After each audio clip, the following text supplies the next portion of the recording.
Hey guys, welcome to the channel. Really appreciate you for coming on. But just before we get the video started, I really want to thank Warrior Spirit Gunfighting in Northern Virginia, servicing the Maryland, DC area as well. If you're interested in getting self-defense training, being adequate with firearms, whether you're, a professional civilian or you're a government employee, these are some great guys to work with. They're hosting our episodes for these particular series on TFB TV. Really appreciate that. Thank you very much. So give their website a shout out. We're going to have it in the description below. So anyways, steel targets. Today we're going to talk about steel targets and some of the ins and outs. For this episode, Defense Targets down in North Carolina sent us these particular steel targets here. They make some really, really good stuff. A lot of folks in the industry use them. I think Pat McNamara even has a testimony on their page or something like that. But they make some good stuff here. But steel targets, why steel? Why not paper? Blah, blah, blah. Steel targets are really useful for reactive shooting, and the whole point of these is that they're reactive. So when you shoot them, you hear a sound, you hear an effect on target, you hear that, okay, your rounds are actually hidden where you want them to go. Obviously, unlike paper, these are really useful for your tactical kind of stuff, essentially your concealed carry stuff. Are you actually hitting, or you're getting definite results back? Are you actually hitting the target that you really want to? They're really useful for that in a number of training aspects. Before we delve any deeper, a really important thing to understand here is safety. Safety with steel, it brings a whole nother level of shooting, unlike shooting with paper or any other kind of cardboard or something like that. Safety is a huge, huge concern with steel. Now, don't deter that from you from getting into steel targets, because there's tons of training advantages with steel targets, but you have to realize the safety aspects and stuff to be aware of. For the biggest thing with safety is that you're shooting metal on metal, bullets slamming into these guys, and there's a chance of ricochet. So a really important thing to notice with steel is that they be able to move like this. They at least have an angle. I think the industry standard is something like 20 degrees, where you have a 20-degree angle here, so when the round hits the steel, it's directed straight down. And indeed, on a lot of these, you'll find entire trenches dug in the bottom of the ground where the round just goes straight down. On that though, you cannot avoid, it is very hard to avoid, if you're not using frangible ammunition, it is very hard to avoid ricochet coming back at you. So eye protection is an absolute must. Different target manufacturers have different ratings. They don't want you shooting their stuff anywhere closer than 50 meters or 100 meters or 30 meters. A very good bet is you definitely do not want to get closer than 5 meters, 5 or 10. Well, depending on who you ask, I'm not going to go into the specifics of that. Look that up on your own, but you definitely don't want to get closer than about 5 to 10 meters with these guys, because of the chance of ricochet going right back at you. That's a very important thing to be in mind of. More importantly than that is eye protection. You have to have eye protection when you're using steel. I myself have been hit by a ricochet from a steel target. I was standing like 15, 20 meters away, and a ricochet came in and hit me right in the leg. It bled a little bit, but it wasn't a bullet coming back at me. It was a fragment. It was a jacket of the bullet that came back at me. It wasn't an actual round that just boomeranged right back where I was shooting from. So be aware of ricochets, be aware of the distances that's involved, and be aware of the safety hazards such as wearing eye protection. Eye protection absolute must. But anyway, steel. Let's talk about steel. An important name here to remember is AR-500. Why AR-500? The thing with steel is you can't just salvage a bunch of steel from some yard or something, chop it up, make it look like a target, and stick it on a stand.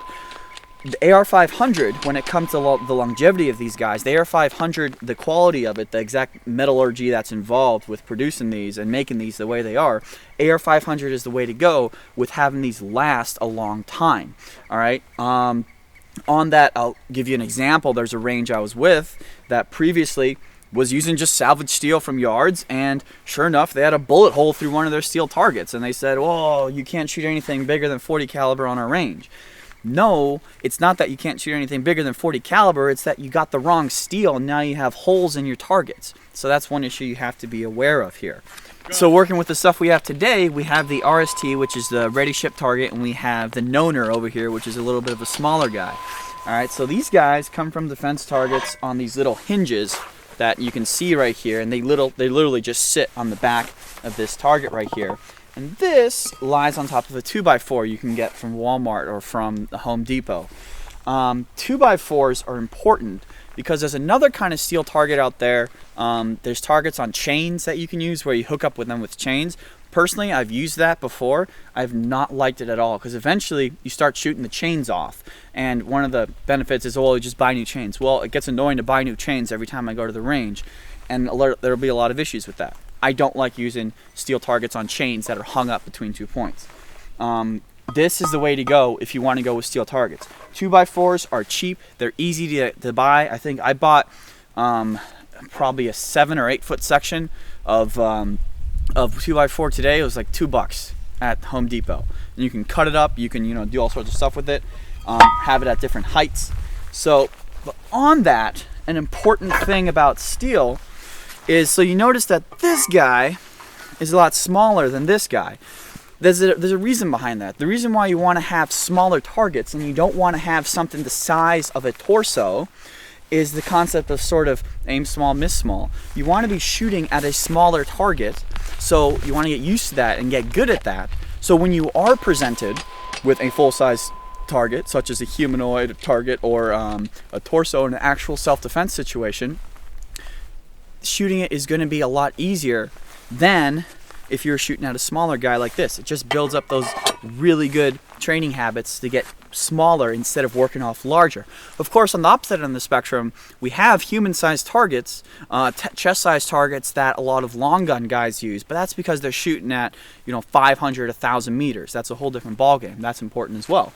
This is mostly what we're focused on here. Is mostly the sort of 2,500, 200 and in with an AR with a handgun.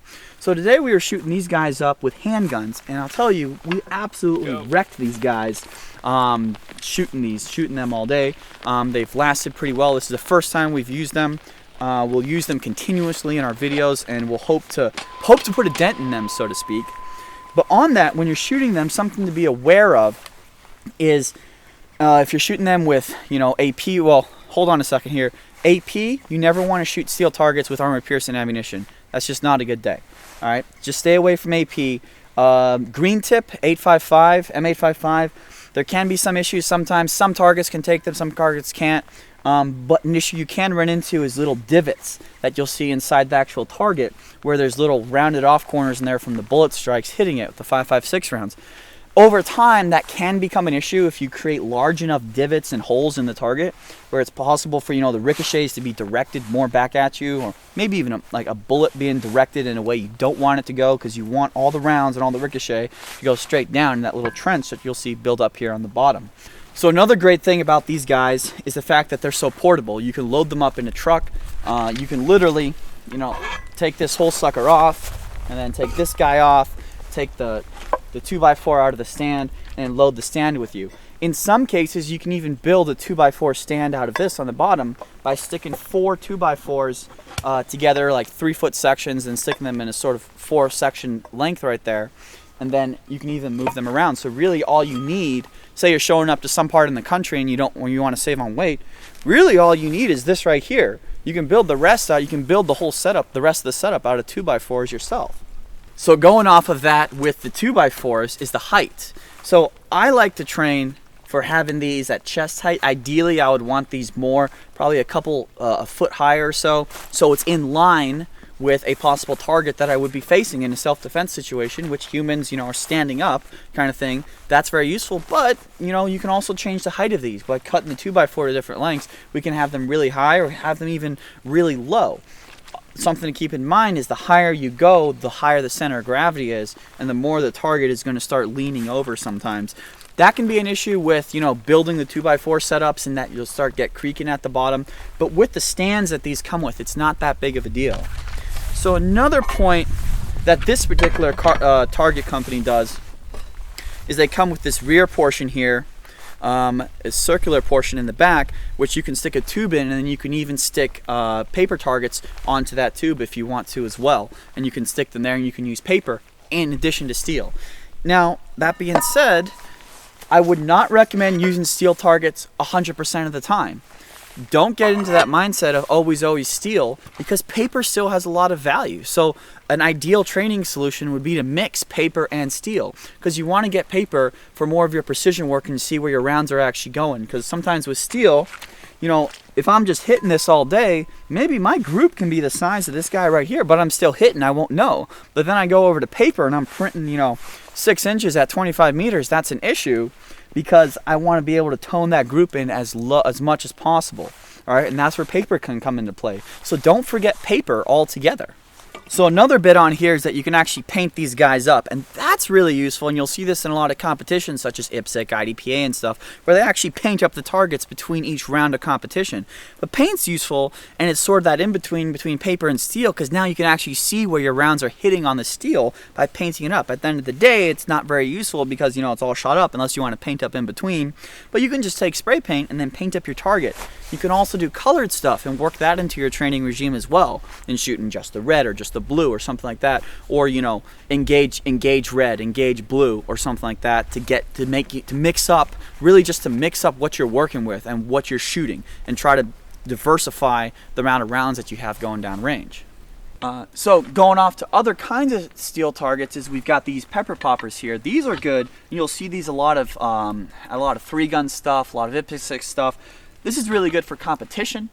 These are more centered on your competition side of things than your sort of tactical stuff, which we were just talking about earlier. But these guys, you know, usually just shoot once and then they fall over. Might take a couple times if your rounds aren't hitting in the right place or anything. Another point I want to mention about steel is the majority of ball ammunition, if you're using a quality steel target, well, such as defense targets, for example, they make really good stuff.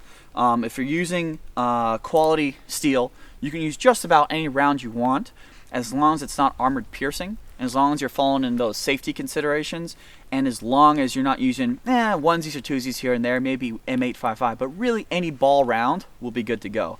But if you really want to up your training regime, you can use frangible ammunition. This past SHOT Show, there's a company called Polyfrange, which came out with a round where they're literally shooting 7.62 at point blank range at some of these steel targets. I could probably get, and they're literally shooting 7.62 at some of these steel targets here. And it was pretty interesting watching a guy just blast away point blank range with the 7.62. Other variations of these you can actually set so multiple rounds will take them down, and that's useful going away from the competition side of things, but going into, you know, shooting until the threat is actually down. So here you can set it up so a couple rounds will like bang, bang, bang, and then it'll finally fall over, and then it will finally go, and that's useful for working on that sort of thing. Thanks for watching the video, guys. We appreciate the viewership. We'd like to thank some of our sponsors, Intuitive Munitions. They really help us support the channel and really help us get these videos out there to you. We'd also like to thank Warrior Spirit Gunfighting for allowing us to use this range and being a host of the channel. We hope to see more videos being shot at this range in the future. And again, if you're in the DC, Maryland, Virginia area, give them a holler, and I'm sure they'd be interested in training you. Until next time.